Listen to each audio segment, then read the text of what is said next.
You're listening to Science Friday. I'm Ira Flato. A little bit later in the program, we'll be talking with a gentleman who wants your advice. He wants to know what space missions, all those space missions we have, what kind of space missions he should tattoo on his arms. So we're going to have him come on, and you can call us at 1-800-989-8255 and give us your recommendation. You can tweet us at SciFri. He's going to ask for your help. But before that, some very interesting stuff about turning kids on to science. You know, you've all probably heard of 4-H clubs, which there are chapters of them all over the country, but you may not know that the H stand for. Remember what the H stands for? Well, head, heart, hands, and health. And for this week, maybe it's time to we've added a fifth H for hypothesis, because students all over the country are participating in a national 4-H Youth Science Day.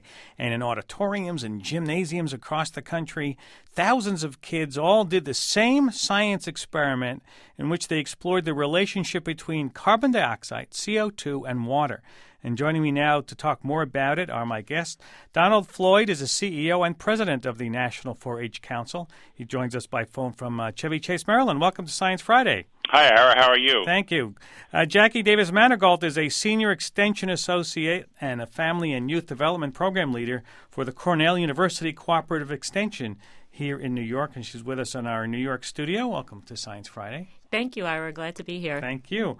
Also with us is Lazarus Lynch. He's a student at the Food and Finance High School in Manhattan. Thanks for coming in today. It's a pleasure being here. Lazarus, can you tell us what the experiment was that you did? Well, the National Science Day is a time when 4-Hers all around the country will engage in science experiments to discuss water quality and global climate change issues. We will also be talking about how we can reduce our carbon footprint to lessen the negative impact we have on our environment. We will also be discussing the effects of CO2 and nutrient runoff and how it leads to the overproduction of algae in lakes, leading to changes in water quality. Mm-hmm. The event will actually be taking place at my school, and we have a greenhouse on the roof, and we also have a hydroponics and aquaponic lab where we are in efforts to reduce our carbon footprint.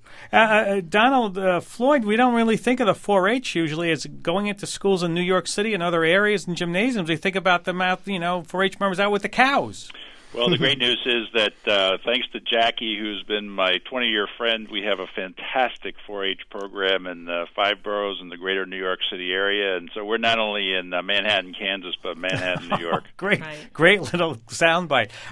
But what about getting into science? We think of agriculture, agronomy, things like that. When did 4-H decide they were going to get active with having kids do real sciencey things? Yeah, actually, since we first started 110 years ago, we were an ag science program, and the big ag schools had a hard time putting new ag technology into the field, and they started corn clubs for the young kids on the farm, and they gave them hybrid seed, and they grew 4 times as many bushels per acre. And guess what Dad says is, where'd you get all that? And they tell them at the ag school. And so it was really a technology transfer in ag science from the earliest of days, and we've just adapted our programs over the years to the kinds of programs that Lazarus just described. Jackie, why this experiment with CO2? Is it related to greenhouse gases, global warming? It definitely is, and it's exciting for the young people to have a chance to actually do something hands-on that allows them to see it in action. One of the things that Lazarus mentioned is that we'll be doing this experiment at his school next week on Friday, but we actually did this experiment this past Wednesday at PS5 in Bedford-Stuyvesant, and there's nothing like seeing young people actually engaged, seeing a process where they can see how that change occurs. We also, to really bring the point home, had the opportunity to have one of our former 4-H's. 4-H, as Don's given our secrets away. I told him not to do that. But we actually have 4-H's who were in 4-H 20 years ago and who are now actively involved in careers that allow them to help tell about the messages that we are promoting in 4-H. So we had one of our New York City former 4-H's, Bernard Williams, who is now working for an organization called the Alliance for Climate's Education. And through his efforts, he came and was able to serve as a real role model and talk about this topic in detail. And it just helped brought the message home for the young people. Lazarus, you've won a prize already, have you? I did. Tell us about that. So this is the World Food Prize, and the World Food Prize is awarded to those who have made significant advancement in quality, quantity, and the availability of food in the world. And so my topic was addressing gender and cultural discrimination and improving access to credit and securing property rights for the poor. And so I focused on Swaziland, which is located in southern Africa, primarily because I just never heard of it. Mm-hmm. But in the essay, I talk about a typical rural subsistence farm family and a mother who is struggling to produce food every day and sell for profit because her husband has died due to AIDS, which is very pervasive in Swaziland, sure. And leaving her without any patriarchal representation to make financial decisions for the family's business. Overall, I would say women are greatly discriminated against and are treated as minors in Swaziland. They overall lack accessibility of administrating natural resources such as land. And so the deficiency of land rights by women and young girls define the victimizing existence of discrimination within the country. However, my findings were that by reinforcing current policies that embody women's rights and mediatory interventions by way of international organizations, women will rise to their rightful place and obtain due equal status with men. You're in 11th grade? I'm in 11th grade, yes. You speak very well. You thought about public speaking? Oh, yes. And you know what? 4-H is really, really big on public speaking events. Mm-hmm. I've participated in a public speaking event, and we do it on statewide level. We do it national level up in Syracuse, New York. And so that also helps young people develop social skills and interactions with other young people all around the world. Mm-hmm. Donald, are you going to be doing these science experiments every year now? This is our third year doing them. Last year was about biofuels, and the year before was about hydrogels, and this year, as Jackie said, you see these young kids get all fired up about science programs. That's what we're trying to do, is spark an interest, and we're also trying to deal with real-life issues so they understand why this stuff matters and they can experience science firsthand. I wanted to note that Lazarus, this World Food Prize fellowship is a big deal, and I think we're actually going to see each other in Des Moines next week at the World Food Prize. I'm looking forward to it. Well, we have 200,000 young people in 4-H programs in 13 countries in Africa and around the world. So 4-H is a global movement these days. Well, it seems like a perfect place to do a national, international experiment with kids. Exactly. The experiment was done from Antarctic to Korea to Nairobi, so it's kind of fun to see that.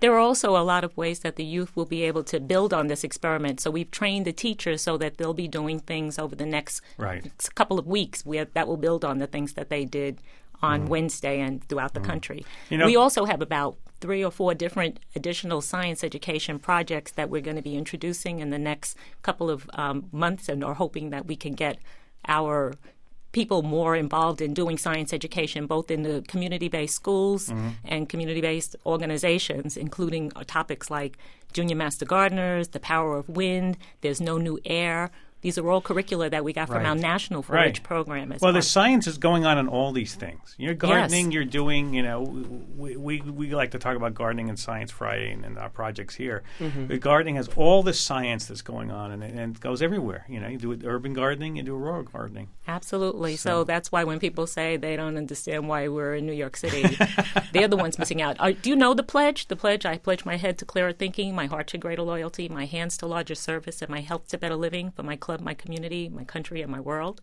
There's no part of that doesn't apply to youth in New York City. Well, maybe you can add that 5th H we added, the hypothesis. Hypothesis. Absolutely, definitely. We've got to get that 1 million new scientists by 10-12, right, Don? Exactly. We're well on our way. I think our projection is we'll have 1.4 million new young people in 4-H because of the science programs alone. Lazarus, do you find kids are excited about this experiment? Well, yes. In my school, we've been promoting this event amongst the student government, and just building on the food and nutrition aspect in our food, in our school. And my school is a culinary-based high school, and so consistent with 4-H's pledge of head, heart, hands, and health, my interest lies in communicating food and nutrition for youth in a way that bridges, their holistic health with food and nutrition. And so 4-H has also a great food and nutrition aspect called Keeping It Fit and Healthy, where we understand how to be healthy youth.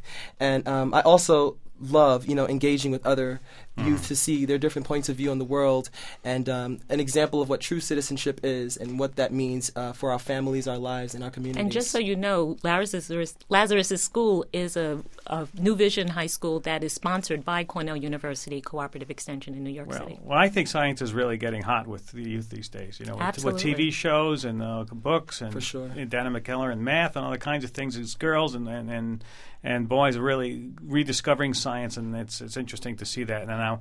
And I wish you all the best of luck in your experiments. Thank you. And in comparing them, because we'd love to see the national results. It's great it's a national test. We'd like to just see those national results. Well, now we know where you are.